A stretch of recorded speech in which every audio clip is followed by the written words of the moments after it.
Sebelum melanjutkan, jangan lupa subscribe dulu. Terima kasih.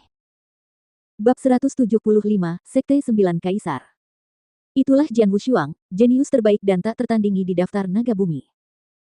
Jika semuanya berjalan dengan baik, ia akan mencapai level alam kekosongan Yin Yang di masa depan. Begitu ia mencapai alam kekosongan Yin Yang, ia akan masuk dalam daftar naga langit. Masa depannya tampak menjanjikan jika ia diberi lebih banyak waktu untuk mengembangkan dirinya. Betapa berharganya bantuan dari seorang jenius yang tak tertandingi. Itu lebih berharga daripada harta karun yang dijanjikan oleh Kepala Istana Putih, setidaknya sejauh yang diketahui para duta naga emas ini. Wushuang, teman-temanku, kalian dapat yakin bahwa kami tidak akan menyerah sekarang setelah kami diundang ke sini, kata Sui Minghao sambil tersenyum. Sebenarnya, dia ragu-ragu ketika pertama kali tahu bahwa dia mungkin harus bertarung dengan menara bulu darah. Sekarang, ekspresinya menunjukkan bahwa dia tampaknya telah tenang. Ya. Sekarang kita sudah di sini, bagaimana mungkin kita menyerah begitu saja? Meskipun menara bulu darah memiliki keterampilan yang luar biasa, kami, Duta Naga Emas, juga tidak lemah. Duta Naga Emas lainnya juga mulai mengatakan sesuatu. Jadi sekarang, kita harus mendiskusikan apa yang harus kita lakukan selanjutnya, kata Jian Wushuang sambil mengambil sebuah data. Ini adalah data paling rinci tentang Sekte 9 Kaisar yang dikumpulkan oleh Istana Naga Emas, termasuk struktur lingkungan dari Sekte 9 Kaisar dan informasi dasar tentang tokoh-tokoh utamanya. Setelah diskusi sederhana, mereka membuat keputusan. Tetua tertinggi yang selalu berlatih sendiri di Sekte 9 Kaisar adalah yang terkuat di antara semua tetua. Karena dia jarang keluar, reaksinya akan lebih lambat. Mari kita menyelinap ke arahnya. Sebaiknya kita bunuh satu atau dua atasan dari alam kekosongan Yin sebelum mereka bereaksi, kata Jian Wushuang. Saudara Ye, Tuan Sui, Anda yang terkuat di antara kami. Anda bersembunyi secara diam-diam sampai kami menyelesaikan serangan diam-diam. Begitu tetua tertinggi dari Sekte 9 Kaisar muncul, Saudara Ye, Anda harus menghentikannya.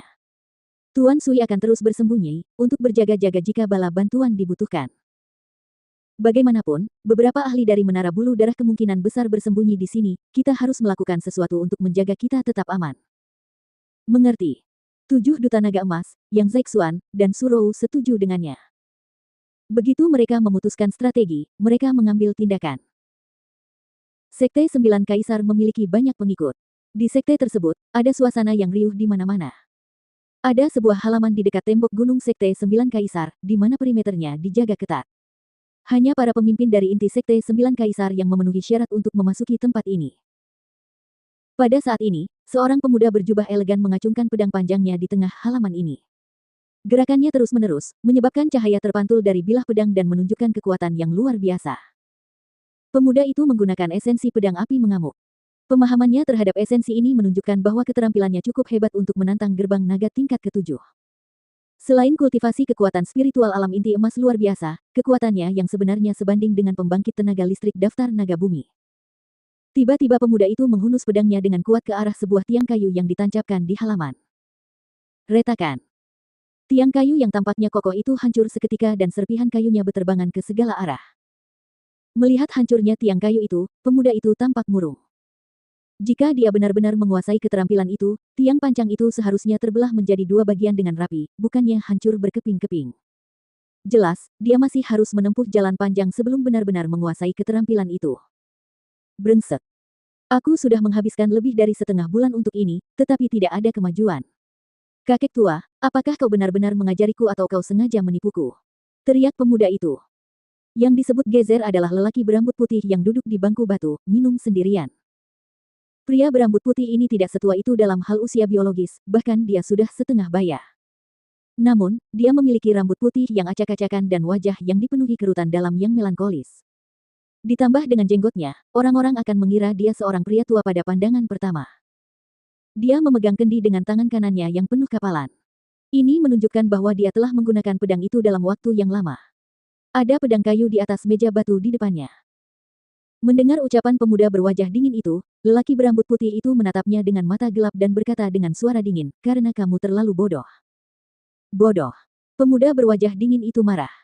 Ia bergegas menuju pria berambut putih itu dan merampas botol itu darinya. Pia. Botol itu terlempar ke tanah dan pecah berkeping-keping.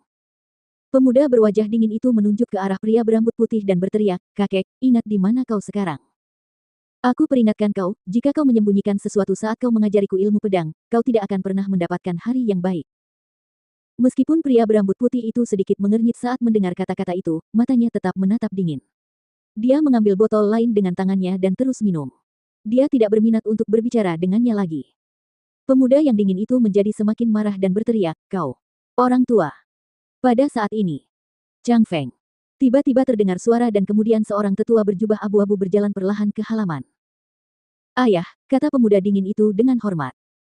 Pemuda berwajah dingin itu bernama Ma Chang Feng dan ayahnya adalah tetua berjubah abu-abu itu, tetua ketiga dari Sekte Sembilan Kaisar, seorang ahli alam kekosongan Yin.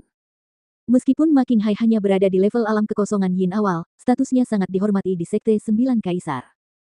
Ma Qinghai menatap putra kesayangannya, "Ada apa?" Dia telah menjadi ayah di usia tua sehingga dia memanjakan putranya dan berusaha memenuhi semua keinginannya. Ada beberapa orang kuat yang menguasai prinsip pedang di Sekte Sembilan Kaisar. Namun, putranya sangat mencintai prinsip pedang, jadi dia menggunakan statusnya untuk mengizinkan putranya masuk ke halaman untuk berkonsultasi dengan pria berambut putih yang dipenjara itu tentang masalah prinsip pedang. "Ayah, aku sudah berusaha keras untuk menyempurnakan ilmu pedang sebelumnya, tetapi aku tidak berhasil. Sekarang, di bawah ajaran tetua ini, aku masih belum membuat kemajuan, bahkan setelah setengah bulan. Dia pasti membodohiku," kata Ma Chang Feng dengan muram. "Apa?" Ma Qinghai menatap pria berambut putih itu, "Tuan Jian Nantian, bagaimana ini bisa terjadi?" "Sudah kubilang sebelumnya." Pria berambut putih itu berkata dengan suara berat dan melirik Ma Qinghai, "Aku sudah mengajarinya, tapi sayangnya, dia terlalu bodoh untuk memahaminya." Ma Chang Feng berteriak dengan marah, "Bajingan!" Wajah Ma Qinghai menjadi gelap. Dia berkata, "Jian Nantian, perhatikan sikapmu.